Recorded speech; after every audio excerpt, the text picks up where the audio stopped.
Bismillahirrahmanirrahim. Wa an Anas radhiyallahu anhu.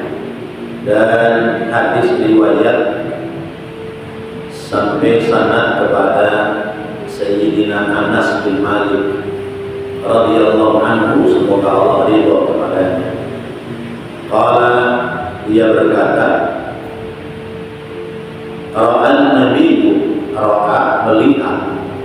Siapa yang melihat an-nabiyyu, Nabi Muhammad sallallahu alaihi wasallam, rajulan, seorang laki-laki, wa fi qadamihi, dan pada kakinya, mislud dufri, terdapat penghalang semisal atau sebesar kuku, lam yusibhu, yang tidak mengenai kepada kaki orang itu al-ma'u, air wudu.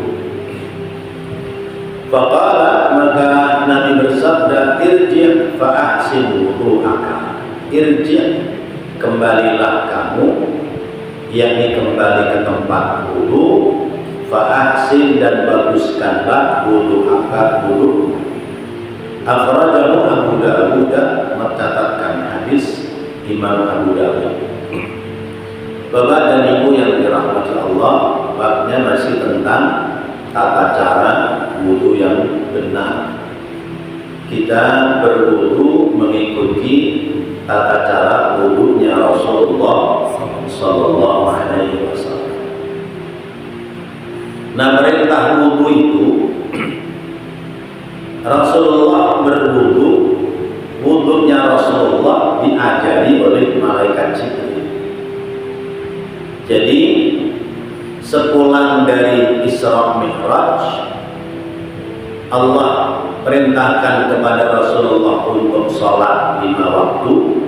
Dari awalnya 50 waktu menjadi 5 waktu. Maka diajarkan pula tata cara syarat sahnya sholat. Syarat sahnya sholat diantaranya adalah suci dari hadas kecil maupun hadas besar. Nah, hadas kecil itu mensucikannya adalah dengan berwudu. Maka malaikat Jibril mengajarkan kepada Rasulullah tentang tata cara wudu dan juga tata cara ibadah sholat. 27 Rajab, malam itu Rasulullah Isra Mi'raj. Kemudian sesudah pulang dari Isra Mi'raj, paginya Rasulullah diajari cara wudu sama cara sholat. Karena itu dalam beberapa riwayat, pulang dari Isra Mi'raj, subuh itu Rasulullah belum sholat subuh,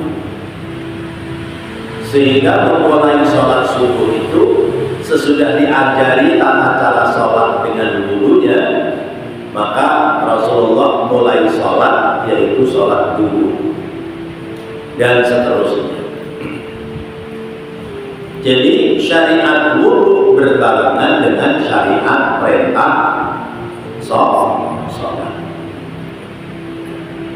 Rasulullah diajari tata cara wudunya oleh malaikat Jibril. Nah, kemudian Rasulullah mempraktekkan wudu, lalu dilihat oleh para sahabat. Sahabat mempraktekkan wudu, dilihat oleh anak-anaknya sahabat. Anak-anaknya sahabat mempraktekkan wudu, dilihat lagi oleh anak dari anaknya sahabat, yaitu cucu-cucunya sahabat. Cucunya sahabat mempraktekkan wudu, dilihat lagi oleh cicitnya, terus sampailah kepada kita. Inilah tata cara wudu yang dulu dikerjakan oleh Rasulullah sallallahu alaihi wasallam. Orang wudu itu harus tertib dan tartil. Tertib, rapi, tartil itu sempurna. Jangan Sebab wudu itu orang berwudu anggapannya sepele, karena wudu adalah bagian dari sahnya ibadah sholat. Maka wudunya harus benar. Kalau wudunya benar, sempurna, buat sholat menjadi sah. Tapi kalau wudunya main-main, buat sholat, wudunya rusak, sholatnya menjadi tidak sah. Jadi sah dan tidaknya sholat, salah satu persyaratannya adalah orang berwudu dengan sempurna. Satu ketika ada sahabat yang dia itu sudah berwudu, lalu dilihat oleh Rasulullah, di kakinya ada benda yang menghalangi mengalirnya air wudu ke kakinya. Maka kata Rasulullah, irji fa'ahsin wudu'aka. Mas, balik lagi, baguskan wudu'mu, sempurnakan wudu. Maka orang itu kemudian kembali ke tempat wudu dan menyempurnakan wudu. Menyempurnakan wudu ada dua hal yang patut dipahami. Pertama, orang itu mengulang wudu dari awal. Yang kedua, karena sebab yang menghalangi tidak sahnya wudu adalah ketika membasuh kaki, sebab kakinya ada penghalang mengalirnya air wudu, maka orang itu membersihkan penghalang kakinya, kemudian dia melanjutkan membasuh kaki. Qaulus syarih, sang pensyarah menjelaskan, qauluhu irji fa'ahsin wudu'aka. Sabda Nabi, kembalilah kamu ke tempat wudu, lalu baguskan wudu'mu. Fal amru birruju'i wa ihsanil wudu'i lil wujud.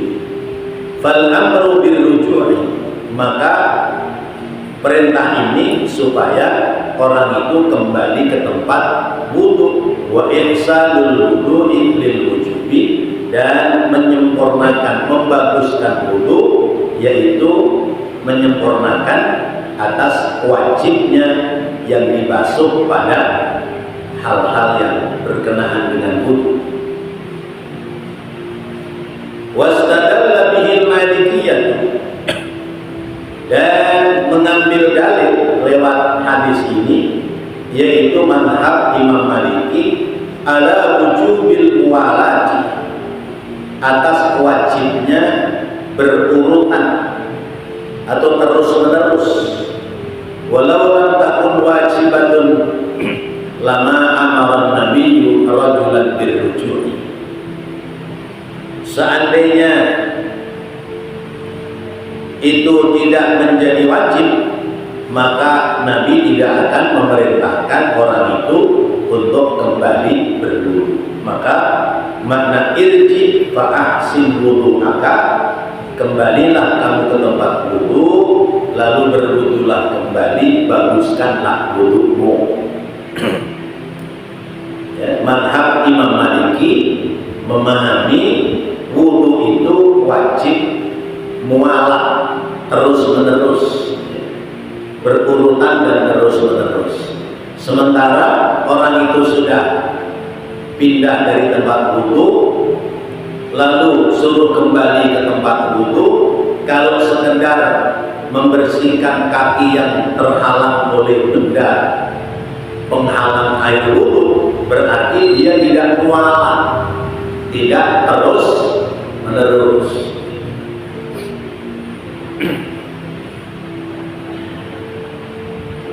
Fayantaju annal muwalatul mafhumatu min ar-ruju'i ruknun min arkanil wudu. Maka Imam Malik mengambil kesimpulan bahwa berurutan yang dipahami dari kembali itu adalah rukun dari rukun wudu. Rukunnya wudu adalah mualah. Wa bihi qala Ahmad fi ihda riwayatain. Dan demikian pula pendapat Imam Ahmad dari salah satu riwayat yang diambilnya. Qala Syafi'i wa Abu Hanifah. Berkata Imam Syafi'i dan Imam Abu Hanifah, al-muwalatu sunnatun min sunanil wudu. Menurut Imam Syafi'i sama Imam Hanafi bahwa terus-menerus dalam berwudu tidak disela-selai dengan aktivitas yang lain, hukumnya adalah sunnah. Jadi misalnya orang wudu kumur-kumur, niat wudu basuh muka, terus berhenti basuh muka karena ditelepon suruh pulang, dia pulang, ya. Dia pulang, tadi kan berhenti itu. Sampai di rumah, omongan urusan sudah selesai, teruskan wudu, ngusap tangan, basuh tangan, ngusap kepala, basuh kaki, kemudian berangkat ke masjid untuk kembali sholat berjamaah, wudunya sah menurut Imam Syafi'i, sekalipun tidak, bahasa orang Jawa, nuli-nuli, tidak terus menerus. Tapi kalau kata Imam Malik tidak sah wudu. Kalau Imam Syafi'i, Imam Abu Hanifah sah sepanjang orang itu tidak melakukan yang membatalkan wudu. Misal orang sudah basuh muka, sudah basuh tangan, tinggal meneruskan ngusap sebagian kepala, basuh telinga, ngusap telinga adalah sunnah, kemudian basuh kaki. Ketika sudah basuh tangan, berhenti melakukan aktivitas, kemudian kentut. Dia teruskan wudu atau mengulang wudu? Kenapa harus mengulang wudu? Karena dia batal. Jangankan baru setengah wudu, wudunya sudah sempurna aja, kalau batal harus mengulang wudu. Paham ya? Kecuali orang wudu sudah basuh muka, sudah basuh tangan, lalu berhenti, ya, melakukan aktivitas, kemudian meneruskan wudunya, ngusap kepala, ngusap telinga yang sunnah, kemudian basuh kaki. Sekalipun dia tidak terus menerus, sepanjang tidak melakukan hal yang membatalkan wudu, inda Syafi'i wal Hanafi, wudunya tetap sah. Orang dikejar-kejar hutang,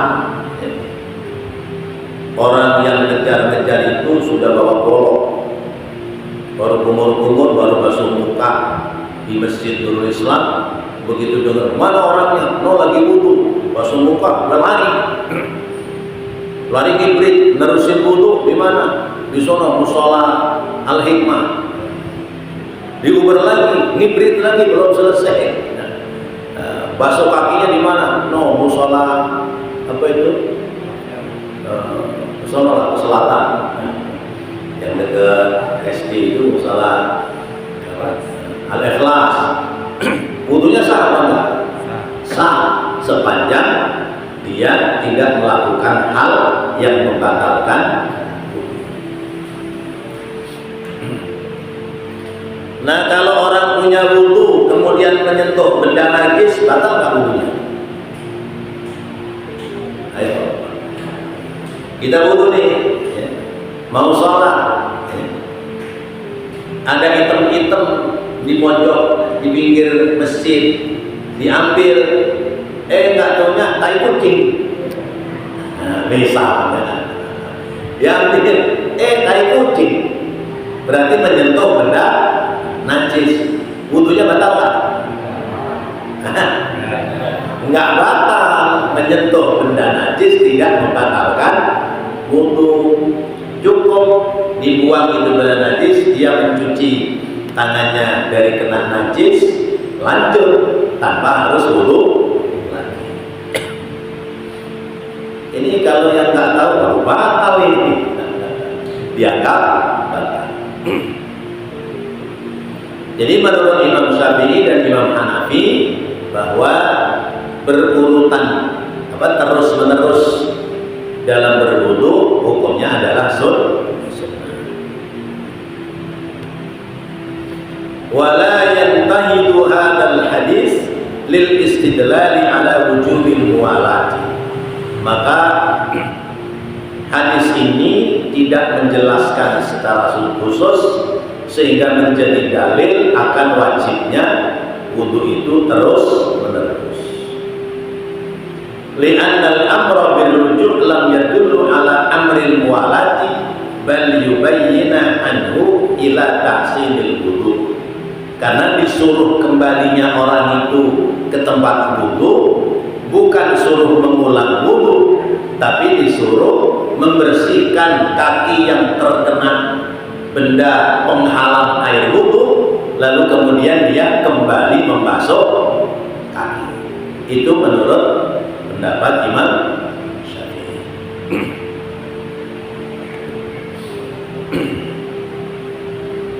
Wa huwa kadzalika la yantahidu dalilan ala wujubi, dan itu juga demikian tidak menjadi dalil akan wajibnya orang harus terus menerus di dalam berwudu.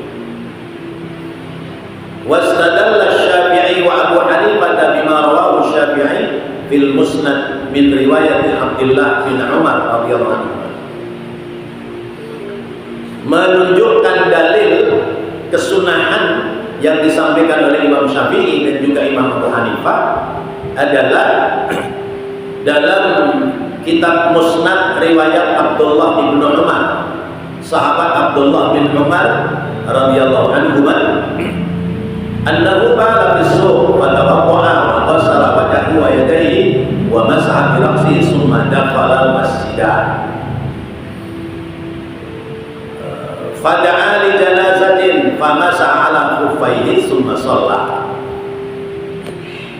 Sahabat Abdullah bin Umar lagi di pasar, beliau kencing. Sesudah rapi kencing, istinja, kemudian wudu, basuh muka, basuh kedua tangan, mengusap sebagian kepala. Lalu beliau masuk ke masjid. Di masjid ada jenazah yang harus disolatkan. Ini sahabat Abdullah bin Abbas belum membasuh kaki, maka beliau keluar kembali ke tempat wudu, lalu beliau masaha ala khuffaihi, mengusap sarung kakinya, kaos kakinya, kemudian beliau sholat. Berarti antara basuh muka, basuh tangan, ngusap sebagian kepala dengan ngusap kaki karena pakai sarung kaki, ngusap kakinya belakangan.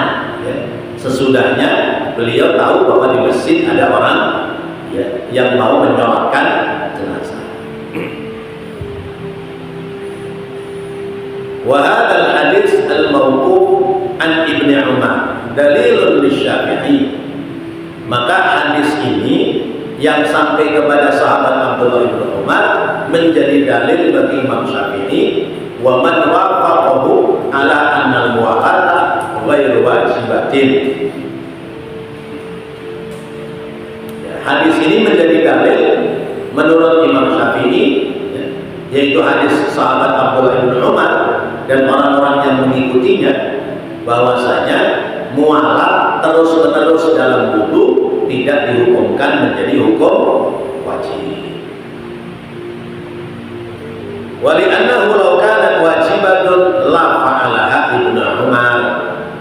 Maka seandainya itu hukumnya wajib, maka pasti sahabat Abdullah bin Umar mengerjakannya, mengulangi dari awal dalam berwudu.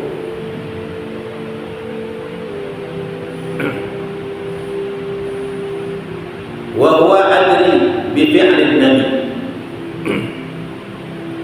Fadalla ala anna al-muwalat laisat wajibatun, maka menunjukkan bahwa terus-menerusnya dalam berwudu tidak dihukumi pada wajib. Fal hadisu yadullu ala wujubil muwalati aw adami wujubiha. Maka hadis ini menjadi dalil bagi sebagian ulama mengatakan wajib terus-menerus, tidak boleh disela-selai dengan aktivitas yang lain.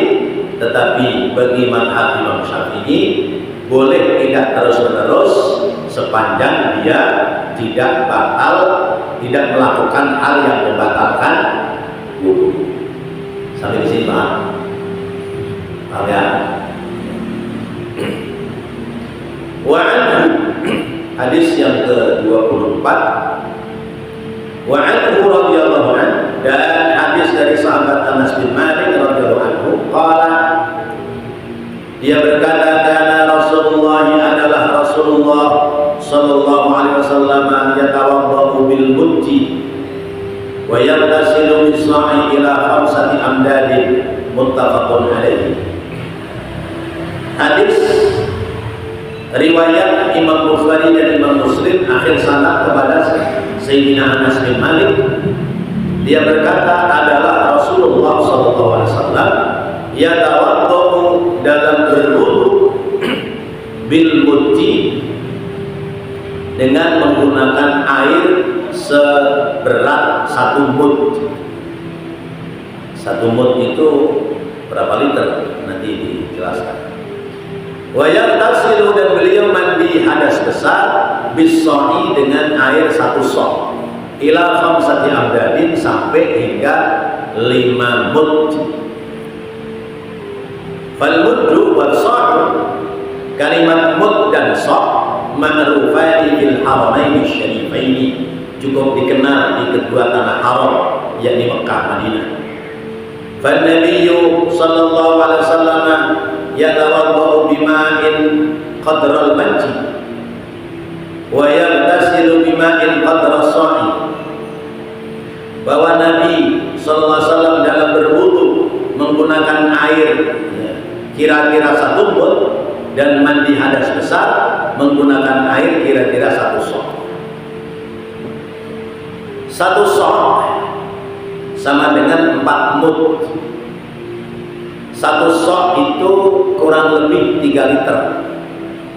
Berarti Rasulullah kalau mandi hadas besar cukup dengan air kurang lebih 3 liter atau 5 mud, berarti 3 liter tambah 2 mud. Itu air mineral yang botol besar ada nggak seliter? Seliter itu.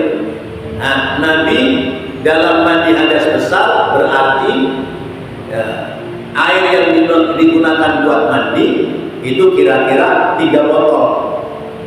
Kalau bapak-bapak cukup nggak kira-kira? Enggak ya, belum rata ya, masih belepetan kalau cara kita ya. Nah, karena kita ini air banyak, maka gebiar-gebiur aja kita ya. Nah, dalam mandi hadas besar itu tentu mula-mula adalah bersihkan benda najis yang ada di badan kita. Yang kedua, sunnahnya wudu. Kalau bisa, kalau sempat.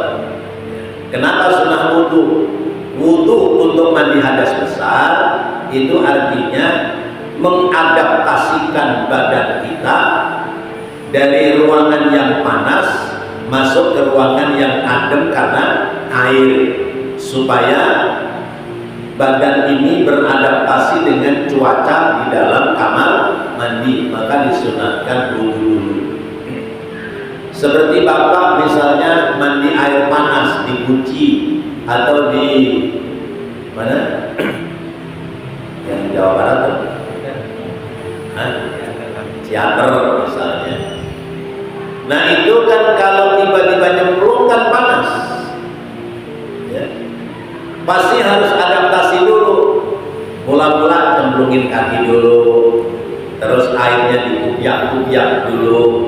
Kalau badan ini sudah adaptasi, baru nyemplung. Nanti hawa panasnya itu tidak terlalu terasa. Tapi kalau ujung-ujung jebyur, wah bisa bahaya. Nah, itu namanya adaptasi. Begitu pula kita mau mandi hadas besar, sunnah wudu itu antara lain adalah mengkondisikan badan kita supaya welcome terhadap air yang akan disiramkan ke badan kita.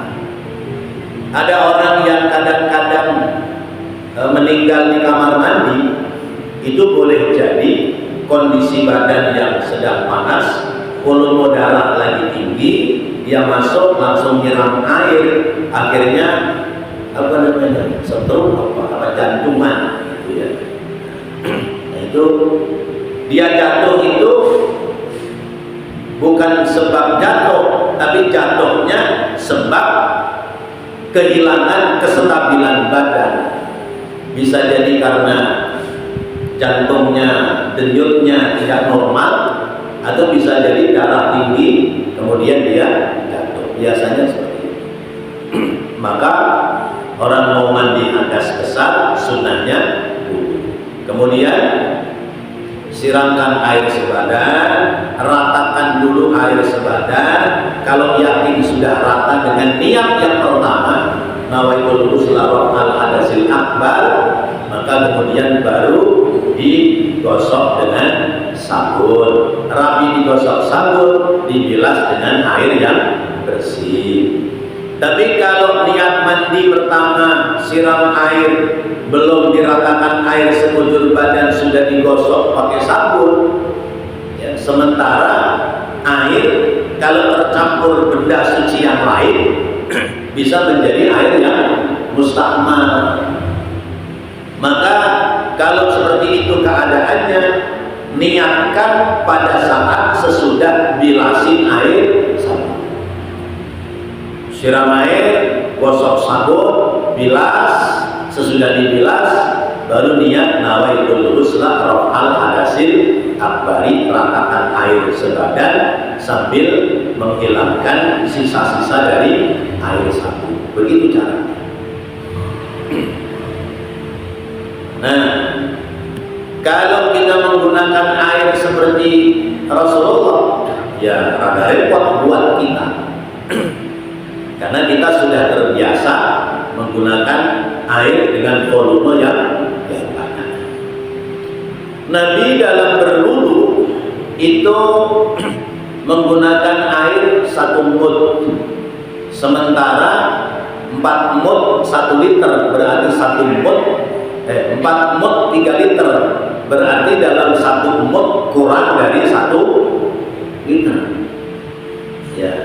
Ya bisa jadi sebesar air mineral gelas ya. Itu cukup buat wudu segitu, asal tahu tata cara dalam wudu. Apalagi sebotol yang kecil, apalagi botol gede 1 liter, itu lebih kompreh lagi kita pakai air dalam wudu. Nah, wa fihi at-tawfir wal iqtisad fi sabbil ma'. Dalam pelajaran ini kita bisa mengambil bahwa kita diperintahkan untuk menghemat dalam menggunakan air. Wa fihi an-nahyu an tabdziril ma'. Dan di sini ada larangan kita memubadirkan air. Jadi kalau dihemat bisa, kenapa harus boros?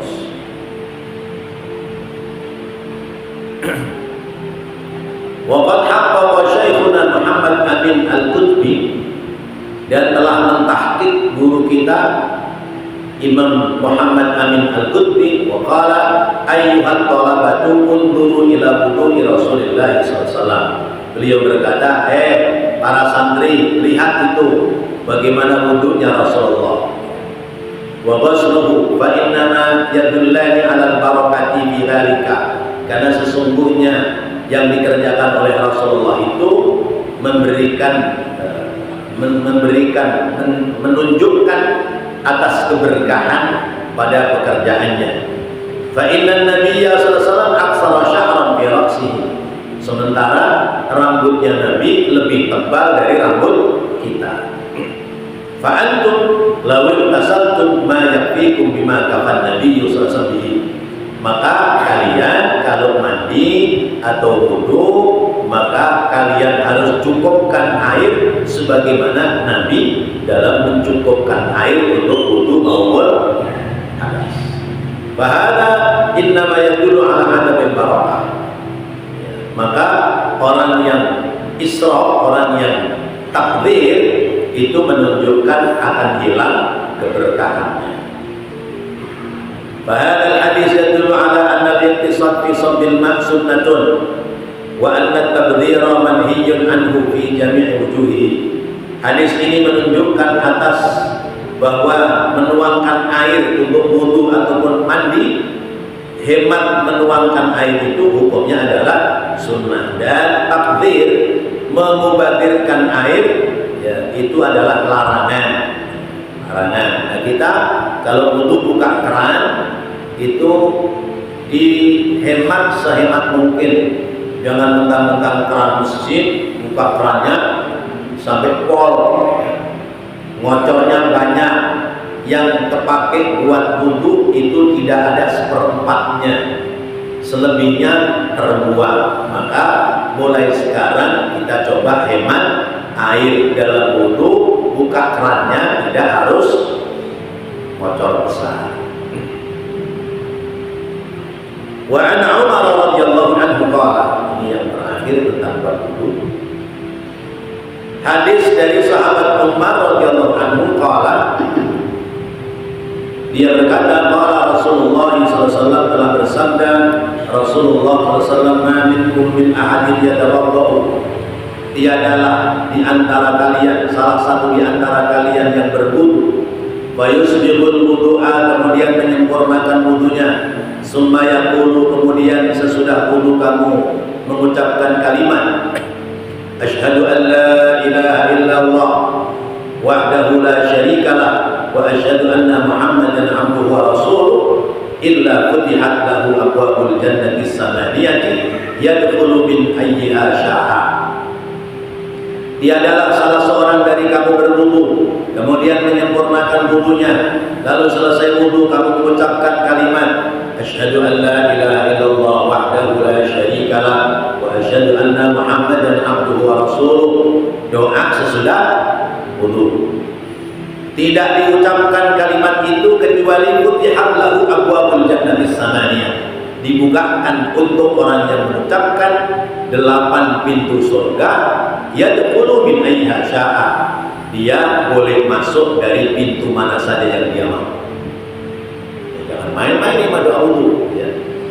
Akhrajahu Muslimun wa Tirmidzi, mencatatkan hadis Imam Muslim dan Imam Tirmidzi. Wa zada, dan menambahkan Allahumma ja'alni minat tawabina wa ja'alni minal mutatahhirin. Ya Allah, jadikan aku golongan orang-orang yang senantiasa masuk dalam golongan orang-orang yang bertaubat, wa ja'alni minal mutatahhirin, dan jadikan aku termasuk orang-orang yang mensucikan diri. Wa bi hadzal hadis bayanul dzikri al-mustahabbi aqibal wudu. Hadis ini menerangkan tentang pentingnya berzikir sesudah wudu. Mustahab bisa makna penting, bisa makna sunnah. Qala An-Nawawi, berkata Imam Nawawi fi Syarh Sahih Muslim, dalam kitab Syarah Sahih Muslim,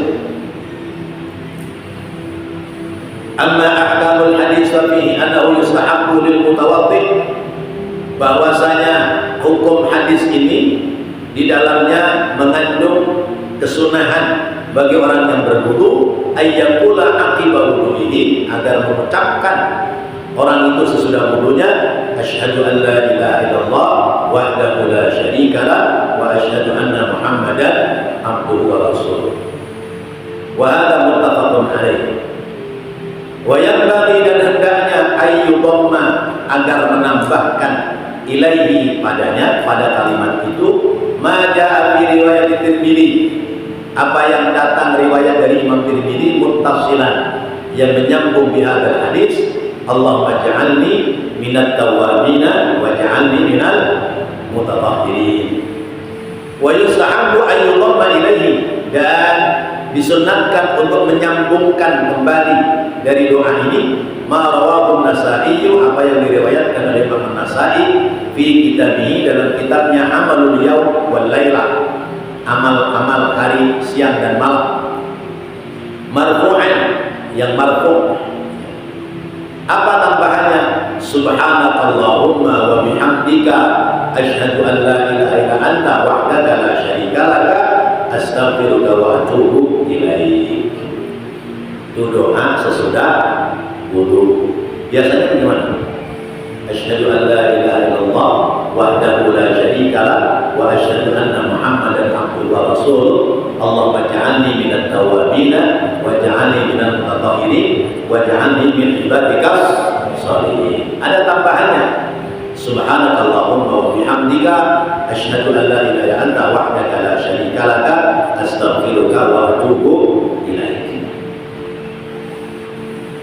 Kalau kalimatnya sampai hanya kepada asyhadu an la ilaha illallah wa asyhadu anna Muhammadan abduhu wa rasuluh, ya, sampai di situ saja, Allah bukakan pintu surga, 8 pintu surga bagi orang yang wudu yang mengucapkan kalimat itu. Apalagi doanya komplit, sempurna, maka tentu keuntungan pahalanya lebih istimewa. Maka jangan pernah tinggalkan doa sesudah wudu. Jangan pernah tinggalkan doa sesudah wudu. Nah, lalu kapan itu doa sesudah wudu? Kita selesai wudu. Kalau misalnya kita wudunya di kamar mandi di rumah, maka doanya keluar dari kamar mandi, kita menghadap ke arah kiblat, kita angkat tangan, kita dongakkan muka kita ke langit. Ya Allah, dongak banget, ya, ke depan gini, depan ke atas sedikit.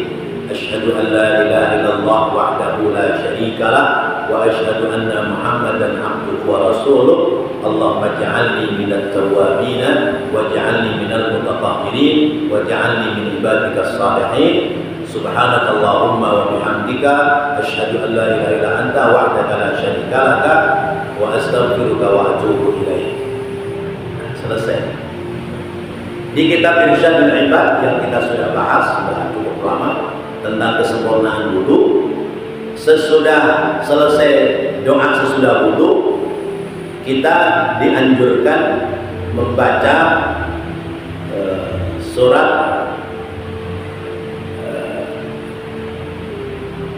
Al-Nasr.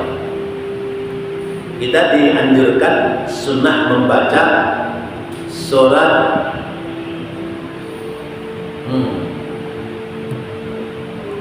apa namanya, surat Al-Qadar. Inna anzalnahu fi lailatul qadar. Selesai doa sudah wudu, baca surat Al-Qadar. Kalau kita selesai wudu, doa sesudah wudu lalu baca Al-Qadar, maka pahala yang kita kerjakan lewat wudu yang dengan cara seperti ini, pahalanya dilipat gandakan oleh Allah Subhanahu wa taala. Pernah enggak selesai wudu baca Inna Anzalna? Enggak pernah ya. Sekali waktu boleh, atau kita biasakan. Kalau waktunya longgar. Yang jadi persoalan, kadang-kadang kita berangkat ke masjid belum wudu, sampai di masjid sudah ada, maka wudunya saja terburu-buru, tergopoh-gopoh kita dalam wudu. Padahal wudu itu harus sempurna. Qala ashabuna, berkata guru-guru kami atau ulama-ulama kami, kata Syekh Muhajirin, wa tustahabbu hadhihi al-arkan lil mughtasil aydan. Disunatkan pula zikir ini bagi orang yang selesai dari mandi. Fal hadisu fi bayani masnunatil wudu, maka hadis ini menerangkan tentang sunnah-sunnah di dalam wudu. Ammal faidatul 'azimatu fa innaha madhuqatun liman kamulat syara'itahu min ikhlasin wa mudawatin wa rahmiyah. Ada berfaedah yang besar dari bacaan-bacaan ini, bahwa sesungguhnya kita mengikuti pada orang yang sempurna, ya, syarat-syarat dalam melaksanakan ibadah, yaitu minal ikhlas wa mudawamatin wa nahmiyah, yaitu dengan ikhlas dan terus-menerus melakukan hal-hal yang baik. Famin dalil muhafadhatil ikhlas, adapun dalil kita harus terus-menerus memelihara ikhlas adalah wa ma umiru illa liya'budullaha mukhlishina lahuddin. Kita tidak diperintah oleh Allah kecuali ibadah itu dengan ikhlas, maka kita harus bisa menjaga keikhlasan dalam ibadah. Wa min dalili muhafadhatil mudawamah, dan dalil memelihara mudawamah, memelihara terus-menerus dalam kebaikan, qauluhu sallallahu alaihi wasallam, adalah sabda Nabi kita Muhammad sallallahu alaihi wasallam, ahabbul a'mal ilallahi adwamuhu wa inqalla. Amal-amal yang lebih dicintai oleh Allah adalah amal-amal yang dia terus-meneruskan, dia dawamkan, dia istiqomahkan, sekalipun amalan itu amalan kecil. Maka hadaini dalilaini dhahara annal ikhlasa wal mudawamata malakul amal. Maka dua dalil ini menunjukkan bahwa ikhlas dan terus-menerus dalam mengerjakan kebaikan adalah malakul amal, sempurnanya amal ibadah. Fa ahadisul bab kulluha tubayyinul wajibat wal masnunat wal adab. Maka bab tentang hadis yang sudah kita bahas seluruhnya menjelaskan tabayyanal wajibat wal masnunat, menjelaskan tentang yang wajib dan yang sunnah, serta adab, tata krama, tata cara kita dalam berwudu. Wallahu a'lam bishawab. Selesai tentang bab wudu. Insyaallah waktu-waktu yang akan datang kita akan bahas bab yang lainnya. Semoga Allah jadikan ilmu yang bermanfaat. Rabbana taqabbal minna innaka antas samiul alim wa tub 'alaina innaka antat tawwabur rahim. Rabbighfir warham wa anta khairur rahimin. Wa sallallahu ala sayyidina Muhammadin wa ala alihi wa sahbihi wa sallam. Walhamdulillahi rabbil alamin. Wassalamu alaikum warahmatullahi wabarakatuh.